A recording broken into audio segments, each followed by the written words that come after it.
Ne fatkeqësisht niveli futbollit duhet ta pranojmë se nuk është atje ku e kërkojmë. Dhe kjo demonstrohet sidomos ku jemi në fazën e kupave të Europës, që ne eliminohemi që në turin e parë. Ndërkohë që Kosova dhe Maqedonia e Veriut kalojnë në grupe. Këtë e kena pasur edhe ne në Shqipëri, që kanë qenë në Skënderbeu 2 herë. Pra, ne nuk arrim që të përfaqësohemi në mënyrë dinjitoze në kupat e Europës, se në fundit, futbolli prodhohet edhe atje të kupa e Europës, mendon që një takim paktën mbyll një pjesë mirë të shpenzimeve. Po të shkosh në grupë. Dhe kjo duke sjell të pasojë që vetëm ne arrim turin e parë dhe eliminohen ose maksimumi turin e dytë, kjo sjell mungesa të mëdha financiare dhe i vën vështirësi gjithë klubet dhe veçanti presidentët. Dhe kjo reflektohet pastaj në garë. Dhe kjo skem, unë mendoj që ne nuk kemi prodhuar lojtar përkombëtar.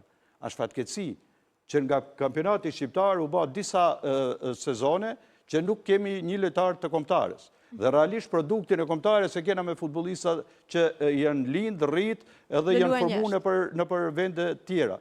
Pra këto janë disa elementë që ndoshta përmirësimi i skemës do ta nxjisë edhe këto.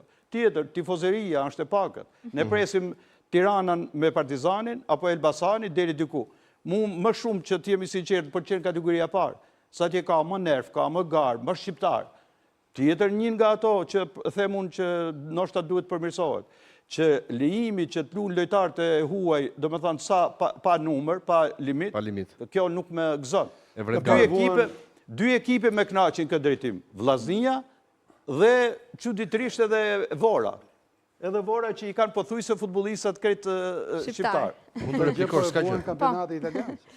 Ajo është ora globale, nuk është se e kena ne, por nuk kena ne as Italia, as Kroacia, as kjo duhet ndoshta.